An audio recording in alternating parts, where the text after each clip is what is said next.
Hello मेरे प्यारे बच्चों, 2026 फरवरी महीने के बिहार बोर्ड के एग्जाम की इंपोर्टेंट क्लास में अगला कड़ी जो है समास का, जिसमें आज देखेंगे कर्मधारय समास को देखेंगे।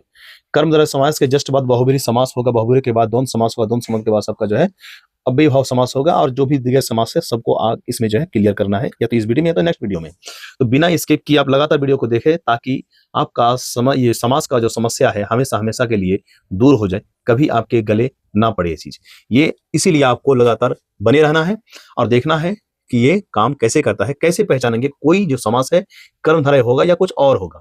तो सबसे पहले इसमें विशेषता पर ध्यान दिया जाता है।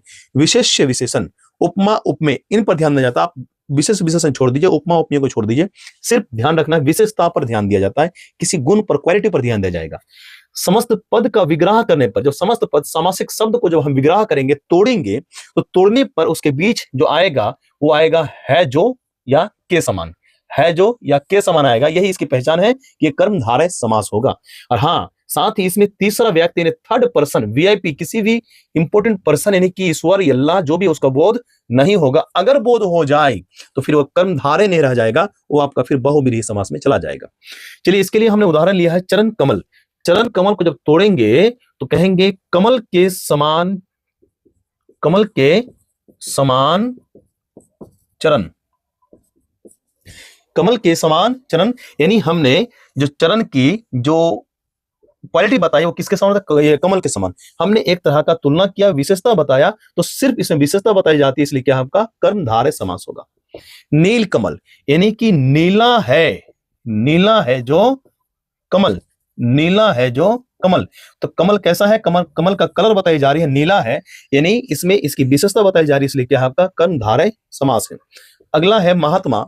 इसको तोड़ने पर आपका क्या होगा? महान है जो आत्मा, महान है जो आत्मा, यानी कि महात्मा है जो के समान। यही पहचान किसका है?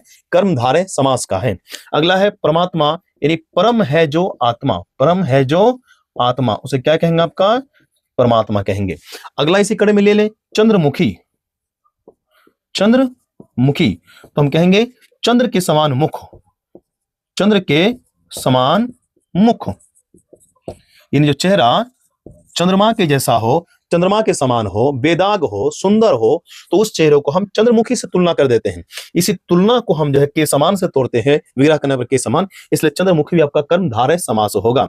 अगर बात करें सूर्यमुखी, सूर्यमुखी यानी सूर्य के समान मुख जो होगा उसे सूर्यमुखी कहेंगे, यानी ये भी मुख का, चेहरा का तुलना सूर्य से की जा रही है, इसलिए आपका क्या हो जाए? कर्मधारय समास होगा। इसको तोड़ने पर के समान है जो जैसा चिन्ह आएगा, और यही चिन्ह आपको बताएगा कर्मधारय समास है। कर्मधारय समास में याद रखना कि ये किसी विशेष मतलब को नहीं बताएगा, जो है उसी की तुलना उसी विशेष विशेषण पर होगा, यानी विशेषता और विशेषण दोनों जो है साथ साथ चलेगा, देखने पर आपको मिलेगा। तो बात क्लियर है कि अगर है जो ये के समान, यानी कि समासिक शब्द का विग्रह करने पर है जो या के समान आने पर वो क्या हो जाएगा? आपका कर्मधारय समास हो जाएगा।